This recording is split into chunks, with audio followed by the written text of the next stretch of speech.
बिस्मिल्लाहिर्रहमानिर्रहीम अस्सलामुअलैकुम वरहमतुल्लाहि वबरकातुहू। उम्मीद है दोस्तों सब खैर व आफियत से होंगे। आज के अपने इस वीडियो के अंदर मैं CS 619 के जो फाइनल ईयर प्रोजेक्ट्स हैं उनकी SRS यानी सॉफ्टवेयर रिक्वायरमेंट स्पेसिफिकेशन कैसे रेडी करनी है, कौन कौन सी चीज़ कैसे कैसे इंप्लीमेंट करनी है, वो आज कंप्लीट बताऊंगा। इससे पहले दोस्तों, अगर आपका कोई PHP का प्रोजेक्ट है और आप उस प्रोजेक्ट को बनवाना चाहते हैं पेड के अंदर, तो आप हमसे कॉन्टैक्ट कर सकते हैं। हम आपका फुल एंड फ्लैज जो है PHP कंप्लीट प्रोजेक्ट आपको बना के देंगे, जिसमें हम SRS design document, final deliverable, test phase, आपका फाइनल प्रोजेक्ट, उसका वाइवा, हर चीज़ आपको A to Z प्रिपेयर करवाएंगे, A to Z आपको रेडी करके देंगे विदाउट एनी फ्रॉड। यानी कोई भी फ्रॉड किए बगैर आपकी हर चीज़ 100% इंशाल्लाह ड्यू डेट से पहले कवर हुआ करेगी और आपके LMS पे अपलोड हुआ करेगी। तो आप हमसे PHP के पेड प्रोजेक्ट बनवाने के लिए हमसे ज़रूर कॉन्टैक्ट करें। इसके अलावा अगर आपको कोई भी प्रोजेक्ट है और आपने SRS हमसे बनवानी है, तो हम आपको 2000 के अंदर SRS, सिर्फ SRS 2000 के अंदर बना के दे सकते हैं। आप हमें 2000 पे करें और हम आपको कंप्लीट आपके प्रोजेक्ट के अकॉर्डिंग जो है SRS रेडी करके देंगे। ब्यूटीफुल SRS जो कभी रिजेक्ट नहीं होगी, ये मैं आपको गारंटी देता हूँ इस चीज़ की। इसके अलावा अगर आप हमसे बनी बनाई SRS मतलब लेना चाहते हैं, मतलब उसका ये टेम्पलेट लेना चाहते हैं SRS का, मतलब चाहते हो कि भैया आप हमें सिर्फ टेम्पलेट दे दो, हम खुद ही उसमें चेंजिंग कर लेंगे अपने प्रोजेक्ट के अकॉर्डिंग, तो वो SRS की जो हमारी बनी बनाई फाइल है, जो टेम्पलेट है हमारा ब्यूटीफुल सा, जो कभी रिजेक्ट नहीं होगा, उसको लेने के लिए आप हमें 1500 रुपया पे करके SRS का टेम्पलेट ले सकते हैं। ठीक है, तो ये सारी बातें होगी कि PHP का पेड प्रोजेक्ट बनवाना है, उसके लिए भी कॉन्टैक्ट करें। अगर आपने अपने प्रोजेक्ट की SRS हमसे सिर्फ रेडी करवानी है, तो 2000 रुपये के अंदर आप अपनी SRS प्रोजेक्ट की रेडी करवा सकते हैं। इसके अलावा तीसरा, अगर आपने SRS का टेम्पलेट हमसे लेना है, तो 1500 रुपये के अंदर हम आपको SRS का फुल एंड फ्लैज बहुत ही ब्यूटीफुल लेवल का जो है वो टेम्पलेट प्रोवाइड करेंगे, जिसमें तो आपने अपने प्रोजेक्ट के अकॉर्डिंग सिर्फ चेंजिंग करनी है और उसे सबमिट करवा देना है, तो वो आपकी SRS जो है 100% एक्सेप्ट होगी, रिजेक्ट नहीं होगी। अभी चलते हैं उन स्टूडेंट्स के लिए जो कि SRS का टेम्पलेट पेड में नहीं लेना चाहते, ना ही SRS बनवाना चाहते हैं, वो खुद काम करना चाहते हैं, तो उनको मैं फुल एंड फ्लैज इस वीडियो में बताऊंगा कि किस तरह से आपने SRS रेडी करनी है। तो सबसे पहले दोस्तों, जो भी आपने प्रोजेक्ट सेलेक्ट किया होगा, उसकी आप प्रोजेक्ट की आपको एक फ़ाइल मिल गई होगी LMS के ऊपर, आपको मुझे पता है सबको मिलती है। तो इस तरह की एक फ़ाइल आपको मिली होगी जिस पे आपके प्रोजेक्ट का नाम होगा, नीचे प्रोजेक्ट की डोमेन एंड कैटेगरी लिखी होगी, उसके नीचे आपको इंट्रोडक्शन दिया गया होगा और उसके नीचे फंक्शनल रिक्वायरमेंट्स होंगे। देन उसके लास्ट पे जाकर आपको जो है वो आपके सुपरवाइज़र की डिटेल मिली होगी। तो इस तरह आपको एक सिंगल और 2 पेज जो है फाइल मिली होगी MS वर्ड की, जिसमें आपकी प्रोजेक्ट की डिटेल होगी। अभी दोस्तों SRS कैसे रेडी करनी, चलते हैं SRS के टेम्पलेट पर और देखते हैं कि SRS मैंने कैसे रेडी की थी। तो सबसे पहले दोस्तों आपने MS वर्ड पे आ जाना है और यहाँ पे आगे सबसे पहले टॉप पे आपने अपने प्रोजेक्ट का नाम लिखना है। उसके नीचे आपने लिखना है सॉफ्टवेयर रिक्वायरमेंट स्पेसिफिकेशन वर्जन 1.0। और ये आपको मज़े की बात बताऊँ, आपको SRS के लिए भी LMS के ऊपर ये वाला टेम्पलेट बनाया मिलता है, टेम्पलेट मिलता है जिसमें ये वाला पेज पहले से ऑलरेडी बना होता है। ठीक है, यहाँ पे जस्ट आपने अपने प्रोजेक्ट का नाम अपडेट करना होता है और बाकी कुछ नहीं करना होता, बाकी हर चीज़ उन्होंने टेम्पलेट आपको बना के दिया होता है। उसके बाद ग्रुप ID की जगह पे आप अपनी ग्रुप ID लिखोगे। ये ग्रुप ID आपको कहाँ से मिलेगी, जब आप अपने LMS को ओपन करते हो तो वहाँ पे CS 619 वाले सेक्शन में आपको असाइनमेंट का ऑप्शन मिलता है। आप वहाँ पे जब जाते हो तो ऊपर आपकी प्रोजेक्ट की ग्रुप ID लिखी होती है। ठीक है, तो वो आपने ग्रुप ID यहाँ पर लिख देनी है। उसके बाद आप स्टूडेंट का नेम, यानी जो भी आपका नेम है, जो भी आपका स्टूडेंट का नेम है वो आप यहाँ पे लिखोगे। उसके बाद आप अपने सुपरवाइज़र का नेम यहाँ पे लिखोगे। लिखने के बाद आप नीचे नेक्स्ट पेज पे मूव कर जाओगे। तो ये इस तरह के सिंपल सा टेम्पलेट तो वर्चुअल यूनिवर्सिटी भी आपको प्रोवाइड करती है, उसको आप डाउनलोड करते हो, लेकिन ये चीज़ें लिखी नहीं होती वहाँ पे। ये चीज़ें मैंने आपको बतानी है कि आपने कैसे लिखनी है। ओके, सॉरी, अच्छा इतना कर लिया। अभी नेक्स्ट चलते हैं। यहाँ पे देखें, सबसे पहले क्या जी, यहाँ पे आपने डेट बतानी है। ये वो डेट होगी दोस्तों जिस डेट को आप अपनी SRS सबमिट करवाओगे। वर्जन 1.0 ही रहेगा। ये जो छोटा सा डिस्क्रिप्शन है ये आप कहाँ से लिखोगे, ये डिस्क्रिप्शन दोस्तों हम लिखेंगे जनाब देखकर, कहाँ से बोला, आपके प्रोजेक्ट के फाइल से। कहाँ से, देखो मैं आपको दिखाता हूँ। ये आपकी प्रोजेक्ट फाइल है, यहाँ से आप थोड़ा सा कुछ भी लिखो, यहाँ से मतलब थोड़ी सी 2-3 लाइन उठाओ और ला के यहाँ पे डिस्क्रिप्शन में डाल दो, यहाँ पे। ठीक है, लिख दी। उसके बाद यहाँ पे आपने अपनी ऑथर की जगह पे क्या लिखते हैं, अपनी ID, यानी जो भी आपकी VU ID है वो यहाँ पे आपने लगानी होती है। ओके, डन हो गया। चलिए नेक्स्ट चलते हैं और देखते हैं नेक्स्ट पेज पे जाकर क्या करना है। नेक्स्ट पेज पे दोस्तों जो आपको टेम्पलेट वर्चुअल यूनिवर्सिटी प्रोवाइड करती है, वहाँ पे टेबल ऑफ कंटेंट लिखा होगा, स्कोप लिखा होगा, फंक्शनल रिक्वायरमेंट कहता लिखो। यानी ये वो चीज़ें जो आपने लिखनी ही लिखनी है, मतलब कहता है इस तरह से तरतीब के साथ चीज़ें जो है वो पूरी करो। उसके बाद आपको सिर्फ इतना मिलेगा, जो टेम्पलेट आपको वर्चुअल यूनिवर्सिटी प्रोवाइड करती है उसमें सिर्फ ये चीज़ें ऐसे लिखी होती हैं कि सबसे पहले आपने स्कोप लिखना है, फिर उसके बाद फंक्शनल रिक्वायरमेंट, फिर यूज़ केस डायग्राम, फिर यूज़ सिनेरियो। बाहर जो ये वाल मतलब कुछ भी कंपनीज़ वाले आ जाते हैं या लोकल बंदे रेडियो वाले कुछ बेचने वाले आ जाते हैं, तो इस चीज़ को आप खुद जो है ना कंप्रोमाइज़ किया करें थोड़ा, तो ओके कोई बात नहीं। अच्छा, इतना तो वर्चुअल यूनिवर्सिटी ने आपको बताया होगा टेम्पलेट के अंदर कि आपने करना है। हाँ, नेक्स्ट उसके बाद कुछ भी नहीं देंगे, उसके बाद बिल्कुल आपने सारा कुछ खुद करना है। अब कैसे खुद करना है वो मैं आपको दिखा रहा हूँ। देखें, सबसे पहले आपने ऊपर लिखना है SRS डॉक्यूमेंट, नीचे आपने लिखना है स्कोप ऑफ प्रोजेक्ट, ऐसी हेडिंग देनी है। उसके नीचे आपने स्कोप ऑफ प्रोजेक्ट के नीचे आपने वो जो ये सारा मैंने कहाँ से उठाया, ये मैंने उठाया जनाब आपकी प्रोजेक्ट की फाइल से। ये देखें, ये लिखा हुआ है, ये सारा वो प्रोजेक्ट की फाइल है जिस पे ये सारी चीज़ें लिखी हुई थी। ये उठा के आपने स्कोप ऑफ प्रोजेक्ट में ये टाइप कर देना है। ठीक है, ये भी आपको लग गया। बीच में कुछ कुछ पॉइंट को आप बोल्ड कर देना, के बाद लगे अच्छा जी आपने स्कोप ऑफ प्रोजेक्ट खुद लिखा है। ओके, उसके बाद नेक्स्ट आपने फंक्शनल और नॉन फंक्शनल रिक्वायरमेंट लिखनी है। सबसे पहले आपने फंक्शनल रिक्वायरमेंट लिखनी है। ये फंक्शनल रिक्वायरमेंट कहाँ से मैंने देखी है, ये जनाब यहाँ से देखी हुई है आपकी प्रोजेक्ट फाइल से। ये देखें, ये आपकी प्रोजेक्ट फाइल के अंदर आपको मिलती हैं फंक्शनल रिक्वायरमेंट्स। ठीक है, ये लिखी हुई है फंक्शनल रिक्वायरमेंट।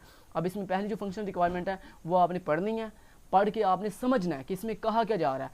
समझने के बाद आपने उसमें कोई एक पॉइंट हाईलाइट करना है। जैसे यहाँ पे मेन पॉइंट क्या है, फैकल्टी मेंबर्स के।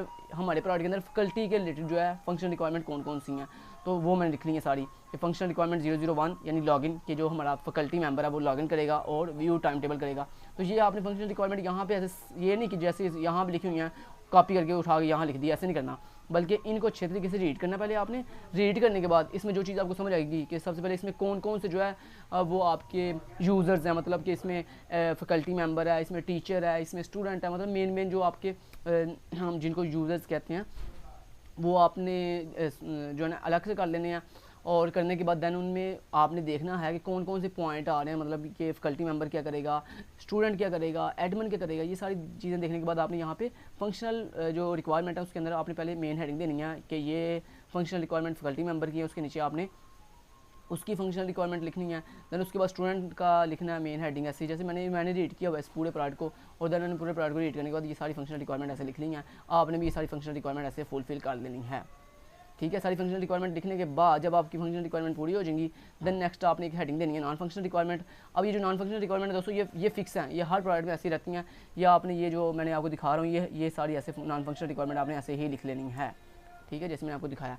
चलें उसके बाद नेक्स्ट चलते हैं, और ये है जी यूज़ केस डायग्राम। ये यूज़ केस डायग्राम आपने बनानी होती है खुद अपने माइंड के अकॉर्डिंग। पहले अपने प्रोजेक्ट को समझना है, यहाँ पे जो भी प्रोजेक्ट की नौइयत दी गई है, जो भी फंक्शनल रिक्वायरमेंट दी गई हैं उनको अपने अच्छे से समझना। उसके बाद आपने एक्टर्स बताने होते हैं कि इसमें एक्टर्स कौन कौन से हैं। इसको हम बेसिकली हम ये जो होते हैं ना आपकी, जिनको मैं यूजर्स कह रहा था, इनको बेसिकली हम एक्टर्स कहते हैं कि एक्टर्स कौन कौन से, जैसे स्टूडेंट एक्टर है, जैसे फैकल्टी मेंबर्स, यानी जो कौन कौन से चीज़ें इसमें इन्वॉल्व होंगी मेन जो इसको मैनेज करेंगी। तो स्टूडेंट, एडमिन, टीचर, ये सारी चीज़ें इसमें आती हैं, इनको हम कहते हैं जो है ना वो एक्टर्स। उसके बाद कौन सा एक्टर क्या फंक्शनैलिटी परफॉर्म करता है वो आपने यहाँ पे फीचर्स सारे बताने होते हैं। इसको हम कहते हैं यूज़ केस डायग्राम। और ये यूज़ केस डायग्राम आप बनाते हो MS विजियो के ऊपर। आपको एक सॉफ्टवेयर होता है माइक्रोसॉफ्ट के अंदर, माइक्रोसॉफ्ट विजियो, उस पर आपने ये यूज़ केस डायग्राम बना सकते हो ईजिली, बड़ी ईजिली ये बन जाती है।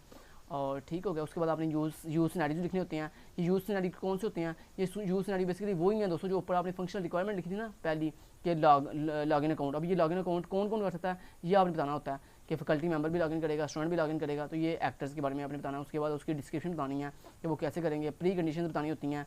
प्री कंडीशन का मतलब ये होता है कि जब वो लॉगिन करेंगे तो लॉगिन करने से पहले कौन कौन से स्टेप वो परफॉर्म करेंगे। उसके बाद एक्शंस का मतलब होता है कि जब वो लॉगिन करेंगे तो किस किस स्टेप को वो फॉलो करेंगे। उसके बाद एक्सेप्शन का मतलब होता है कि उसमें क्या क्या एरर आ सकते हैं।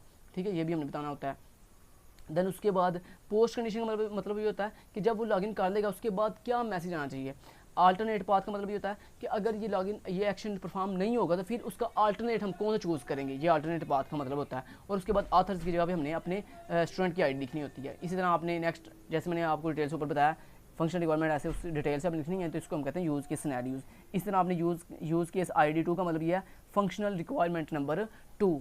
तो ऊपर जो आपने फंक्शनल रिक्वायरमेंट लिखी ना वन बाय वन, उन सबको आप अपने डिटेल के साथ बताना है उनके बारे में सारा, कि यूज़ केस का टाइटल क्या है। तो यूज़ केस टाइटल मीन कि वो आपकी फंक्शनल रिक्वायरमेंट का नाम क्या है वो लिखनी होती है। उसके बाद एक्टर्स, उन एक्टर्स मीन कौन कौन से लोग इस एक्शन को परफॉर्म करेंगे, मतलब इस फंक्शनल रिक्वायरमेंट को परफॉर्म करेंगे।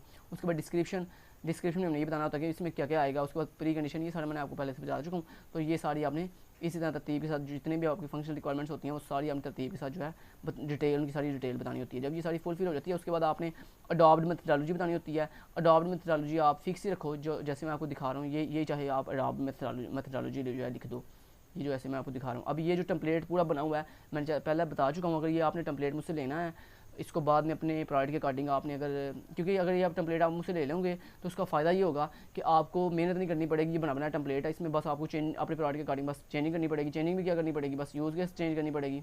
मतलब बस यहाँ पे ये जो ऊपर यूज़ केस थी बस आपको ये चेंज करनी पड़ेगी। और ये टेबल पहले से माशाल्लाह बने हुए हैं, इसमें बस आपने ये कंटेंट की जगह पे अपना कंटेंट ऐड कर देना अपने प्रोडक्ट के अकॉर्डिंग। तो ये जो टेम्पलेट है ये लेने के लिए आप हमें 1500 रुपया प्रोवाइड करें, हम आपको ये टेम्पलेट जो SRS का दे सकते हैं और आपके लिए आसानी हो जाएगी। आप एक रात के अंदर भी SRS रेडी कर सकते हैं अगर आप ये टेम्पलेट हमसे ले लेते हैं तो, क्योंकि इस टेम्पलेट को बनाने के लिए बड़ी मेहनत की गई है। ये कोई ये नहीं है कि मुँह उठा के टेम्पलेट जो है बना दिया बस ओके काम ख़त्म हो गया, ऐसा कुछ नहीं है। तो ये देखें ये जो चीज़ें हैं अडॉप्ट मेथोडोलॉजी आपने चेंज नहीं करनी, ये ऐसे ही रहने दें आप, ठीक है। अडॉप्ट मेथोडोलॉजी जैसे हमने लिखी हुई है ये सब प्रोडक्ट के लिए कॉमन है, तो आप यहाँ से लेकर ये सारी अडॉप्ट मेथोडोलॉजी ऐसे रहने दें।